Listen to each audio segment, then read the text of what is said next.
बोलाता हूं, मेरे साथ दोनों हाथ उठाइए, उठाइए दोनों हाथ, विजय के संकल्प की मुट्ठी पीछे और मेरे साथ बोले जय शिवाजी, जय भवानी, जय जय जय जय जय शिवाजी, जय जय जय जय जय भवानी, जय श्री राम, जय जय श्री राम। आज माता की जय, माता की जय, श्री राम। बैठ जाइए सब लोग। भाइयों बहनों, आज मेरे साथ पालघर की ये विशाल जनसभा में आए हुए असली शिवसेना के मुख्यमंत्री एकनाथ शिंदे जी के लिए जोर से ताली बजाइए। श्री रविंद्र चौहान जी, राजेंद्र गावित जी, महेंद्र पाटिल जी, राजेश शाह जी, राजाराम मौलिक जी, राजा नाइक जी, मनोज पाटिल जी, ईश्वर फुले जी, अभय कक्कड़ जी, श्री विलास तरे जी, नंद कुमार जी, विश्वास पाठक जी, संतोष जनाटे जी, प्रकाश निगम जी, बहन रानी द्विवेदी जी, विवेक बाव, श्री नीलेश तेंदुलकर, स्नेहा दुबे, बसंत चौहान और आज जिनको जिताने के लिए मैं आया हूं डॉक्टर हेमंत सावरा के लिए जोर से ताली बजाइए। हेमंत आगे आओ, आगे आओ, आगे आकर मुझे करो, जोर से ताली बजाओ हेमंत जी के लिए। देखिए पालघर वालों, हमारे यहाँ गुजरात में कहते हैं कि एक काम करने से, एक बार मेहनत करने से दो काम होते हैं तो तुरंत करना चाहिए। मुझे बताओ करना चाहिए या नहीं करना चाहिए?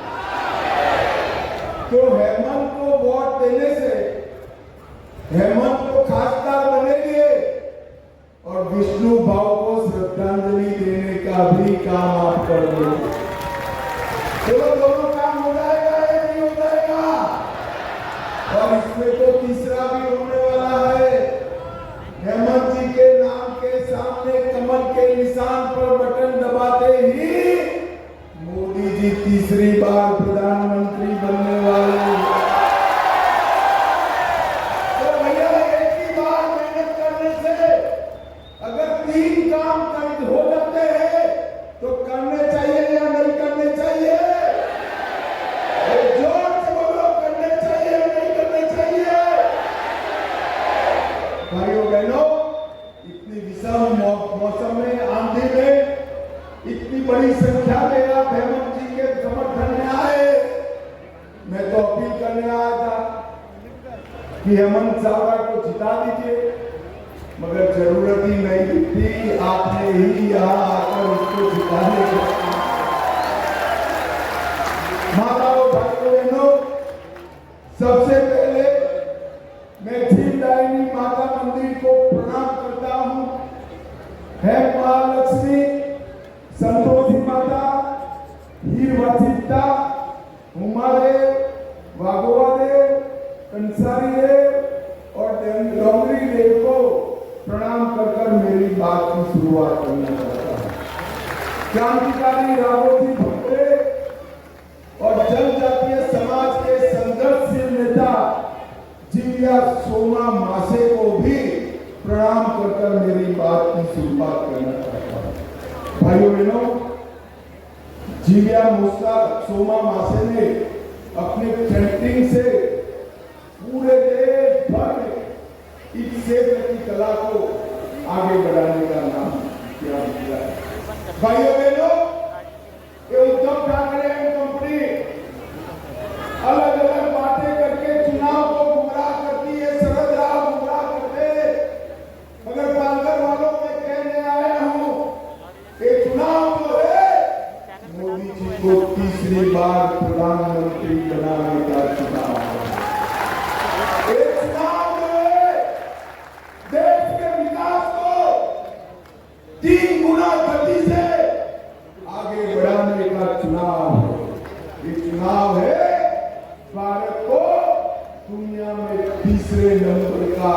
स्वतंत्र बनाने का चुनाव है।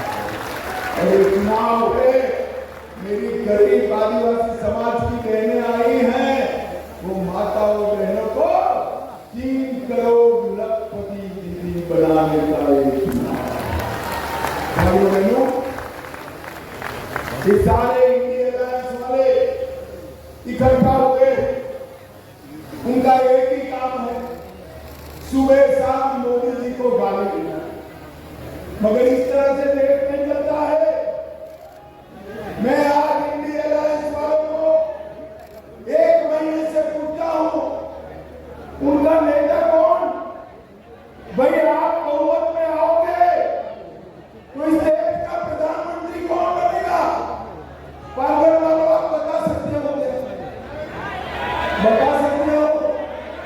चलो भाई, ऐसे में मैं एक एक करके पूछता हूं, उद्धव ठाकरे जी बन सकते हैं क्या?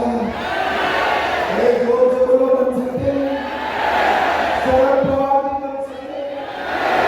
स्टालिन बन सकते हैं क्या? ममता दीदी बन सकती है क्या? अब देखो, हंसना पर तुमसे नाम दे रहा हूं, हंसना मत। राहुल बाबा बन सकते हैं क्या? क्यों होते यार? हंसने की तो ना बोली थी मैंने। भाइयों बहनों, जब एक पत्रकार ने इनके जॉगर टाइप नेता को पूछा कि भाई आपका नेता कौन, तो उन्होंने कहा हम बारी बारी 5 साल बदलते हैं। अरे शरद राव, एक परचूरन की दुकान नहीं। देश के प्रधानमंत्री देश का नेतृत्व करते हैं, दुनिया में देश का प्रतिनिधित्व करते हैं।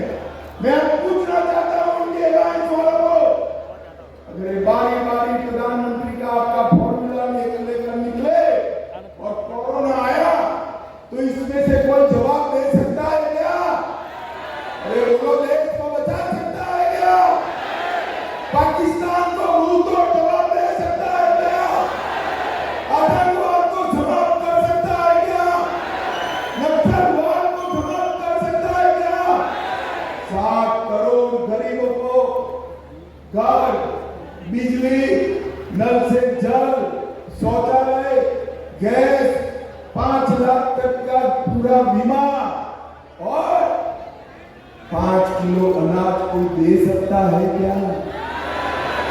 भाइयों बहनों माताओं, अगर वो कोई दे सकता है तो केवल और केवल नरेंद्र मोदी दे सकते हैं।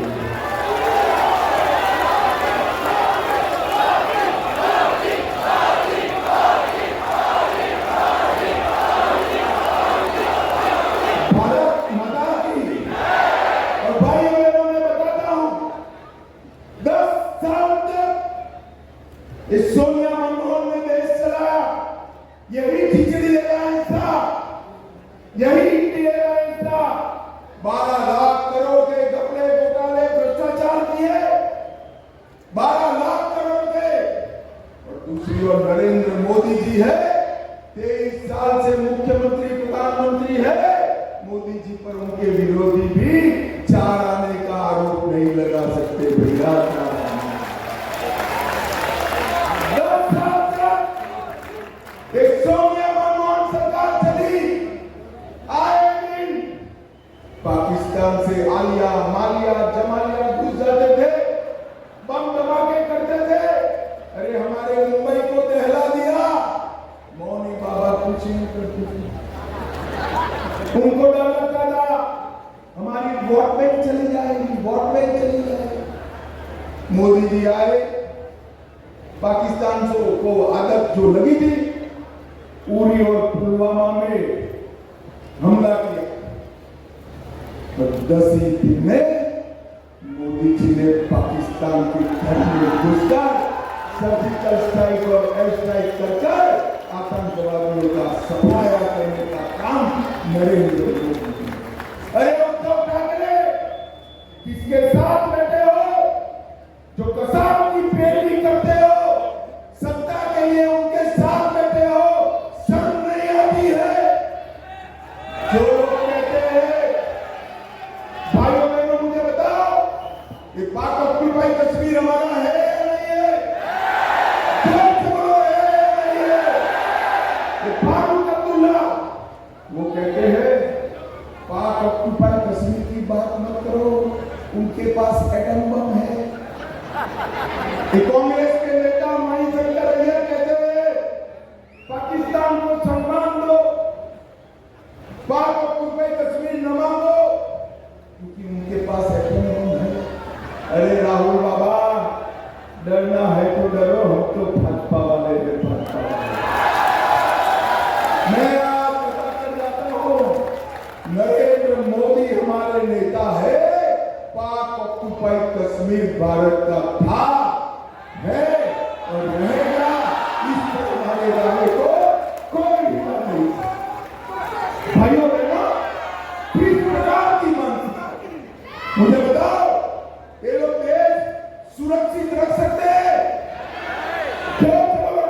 पार्टी की गोदी में बैठे हो, वो कांग्रेस पार्टी कहती है कि हम ट्रिपल तलाक वापस लाएंगे। आप इससे सहमत हो क्या? जरा उद्धव जी को बताना चाहिए। वो नहीं बताएंगे।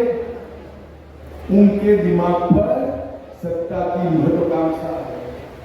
मगर आप बताओ, ट्रिपल तलाक वापस लाना चाहिए क्या?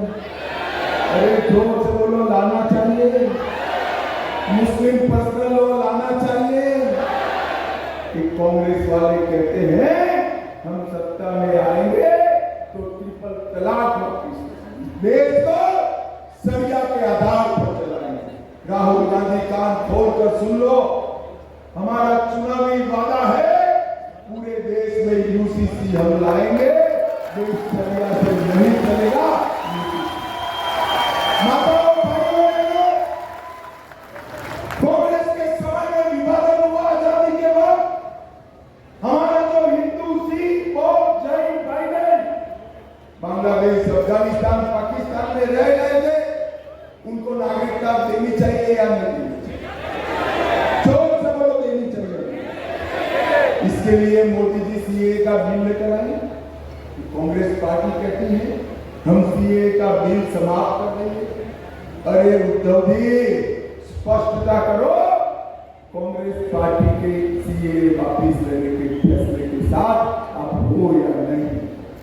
भाइयों बहनों, हजारों घुसपैठिए इनकी इंडी अलायंस की पार्टनर ममता बनर्जी के राज्य से होकर मुंबई तक पहुंच जाते हैं। इनको रोकने वाला कोई नहीं। मगर चिंता मत करो, इस बार बंगाल में भी 30 कमल खिलने वाले हैं। और मैं विश्वास दिलाता हूं, बंगाल में भाजपा के ही घुसपैठिए छोड़िए, परिंदा भी बॉर्डर क्रॉस नहीं कर पाएगा। भाइयों बहनों, मुझे बताओ कि कश्मीर जो है हमारा है या नहीं है? जो है या नहीं है? खड़गे साहब कहते हैं राजस्थान और महाराष्ट्र वालों का कश्मीर से क्या लेंगे? खड़गे साहब, आप 80 पार कर गए, मेरे वसई वालों को, पालघर वालों को नहीं जानते। यहाँ का बच्चा बच्चा कश्मीर के लिए अपनी जान दे सकता है। मुझे बताओ, धारा 370 हटानी चाहिए थी या नहीं हटानी चाहिए? जोर से बोलो, हटानी चाहिए थी या नहीं? इस 70 साल से कांग्रेस पार्टी धारा 370 को अनौरत संतान की तरह अपनी गोदी में खिला। आपने मोदी जी को दूसरी बार प्रधानमंत्री बनाया। 5 अगस्त 2019 को मोदी जी ने धारा 370 को समाप्त, और हमेशा के लिए कश्मीर को भारत का हिस्सा बनाने का काम नरेंद्र मोदी। भाइयों बहनों, मैं आज बताना चाहता हूं, इतनी सारी माताएं बहनें बैठी है ना, ये हेमंत जी को एक ही बार आपको वोट देना है। अगली बार हो सके वो भगवान करे क्या होगा, भगवान जाने, मगर पूरी संभावना है हेमंत की जगह कोई महिला यहाँ प्रत्याशी, क्योंकि मोदी जी ने विधानसभाओं में और लोकसभा में 33% माताओं को आरक्षण देने का काम नरेंद्र मोदी जी ने किया है।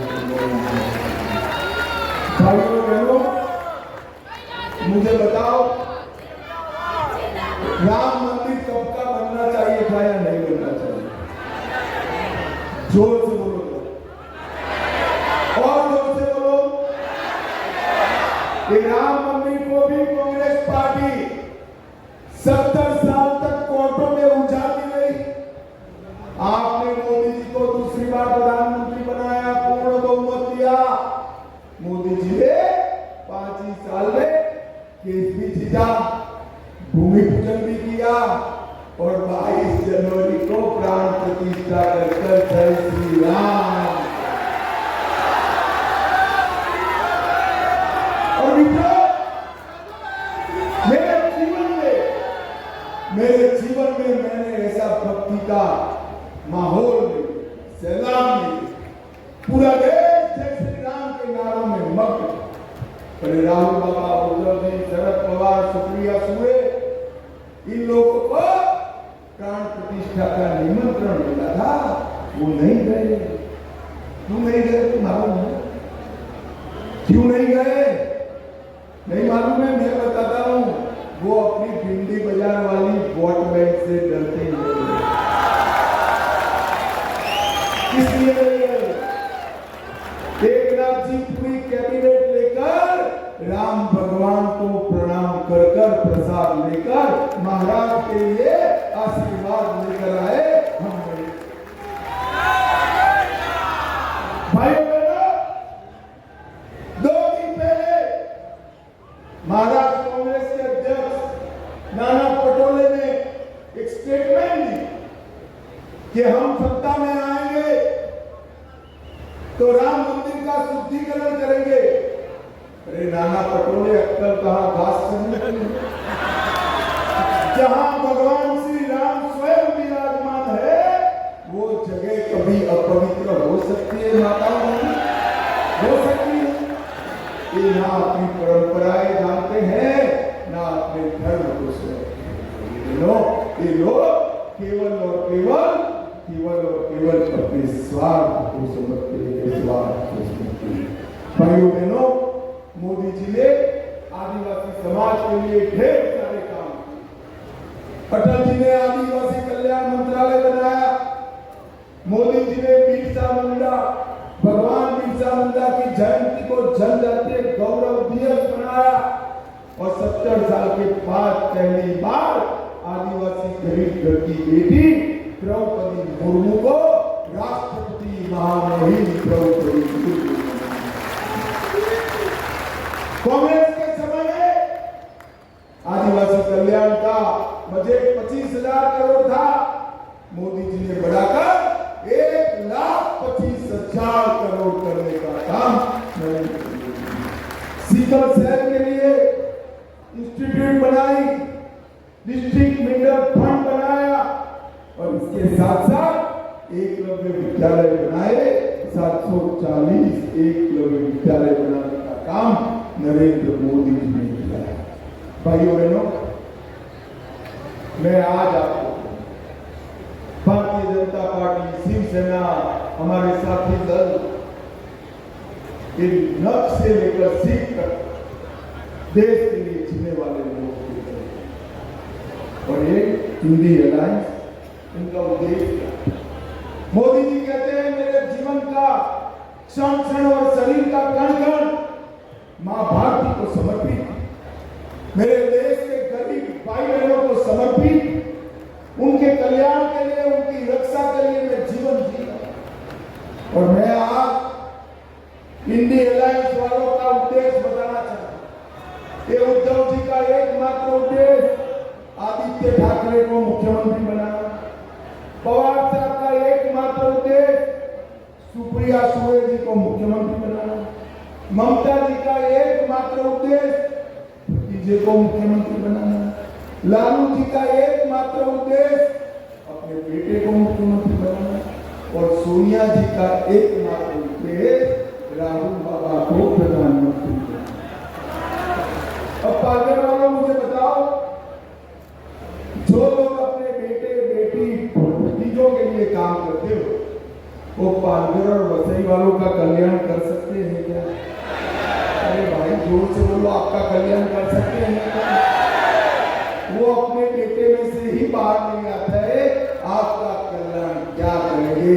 आपका कल्याण कौन कर सकता है? जोर से बोलो, कौन कर सकता है? और जोर से बोलो, कौन कर सकता है? केवल और केवल नरेंद्र मोदी जी कर सकते हैं और कोई। भाइयों बहनों, क्षेत्र के विकास के लिए मोदी जी ने ढेर सारे काम करे। गवर्नमेंट पार्क बनाने के लिए 76,000 रुपए का आवंटन किया। जेएनपीटी का विकास हो रहा है। 6.5 कंटेनर की क्षमता 10 लाख तक पहुंचाई। और 10 वर्ष में 10 लाख का प्रत्यक्ष और परोक्ष रोजगार इस सूत्र को मिलने वाला है। सबसे बड़ा लंबा समुद्री पुल 17 किलोमीटर का अटल सेतु बनाने का काम किया। 11,000 करोड़ से पंढरपुर में पालकी मार्ग का निर्माण हमारे नेता नरेंद्र मोदी। 1 लाख करोड़ से भारत की पहली बुलेट ट्रेन चलने वाली है। 5 नई वंदे भारत ट्रेन होगी।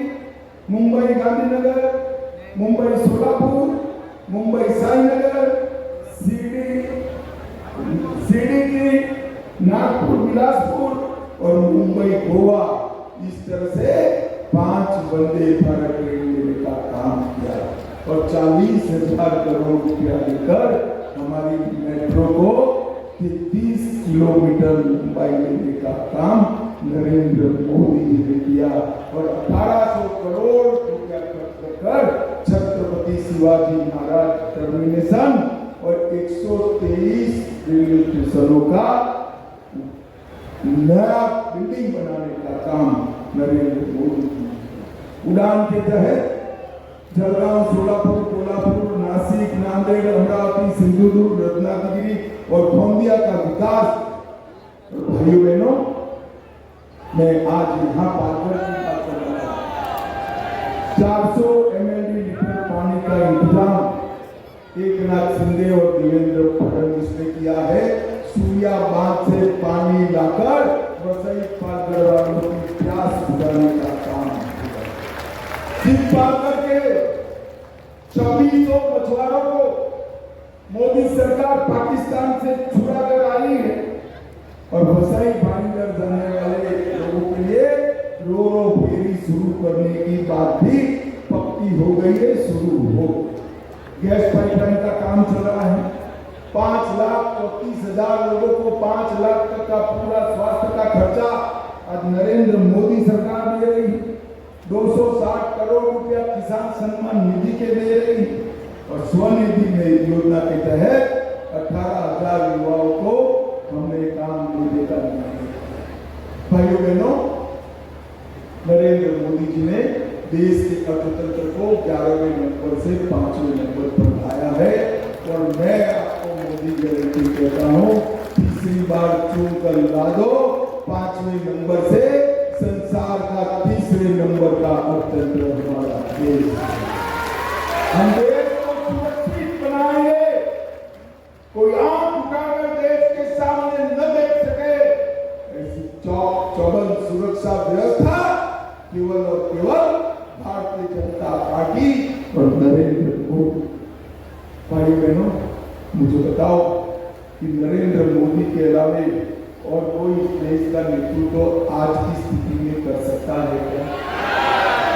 ये चुनाव में हमारा एक लक्ष्य होगा, मोदी जी को 400 पार कराना, तीसरी बार प्रधानमंत्री बनाना और महान भारत की रचना। भाइयों बहनों, ये इंडी अलायंस के साथ जो एक सर्कस जैसा अलायंस बना है वो हमारे मोदी जी का मुकाबला नहीं है।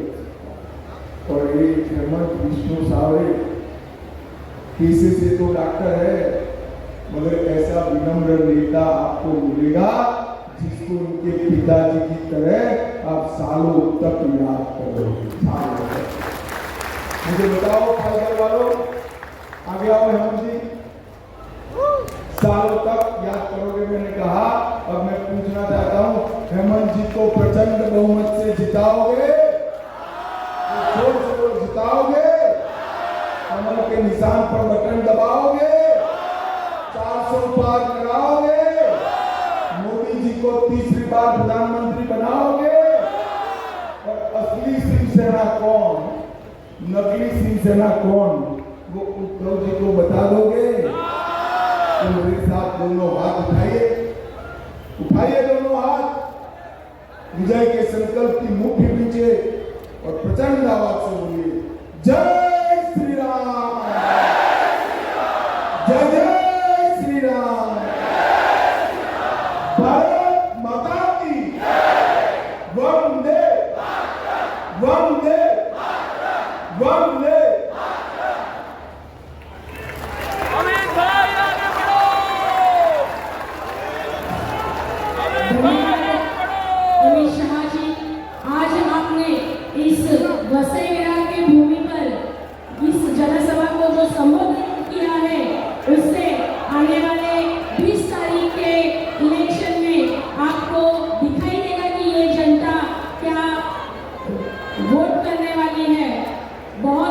धन्यवाद. शिवाजी बापांच्या पदस्पर्शाने पावन झालेल्या या पवित्र भूमीत आज हा सोहळा संपन्न होत आहे. या सोहळ्यासाठी उपस्थित मंचासीन सर्व नेते, उपस्थित सर्व पत्रकार बंधू, उपस्थित सर्व महायुतीचे मान्यवर कार्यकर्ते, पदाधिकारी या सर्वांचे इथे आभार प्रकट करते. पत्रकार बंधूंचे आभार प्रकट करते. मोठ्या संख्येने उपस्थित महिला, भगिनी, युवा यांचे आभार इकडे प्रकट करते.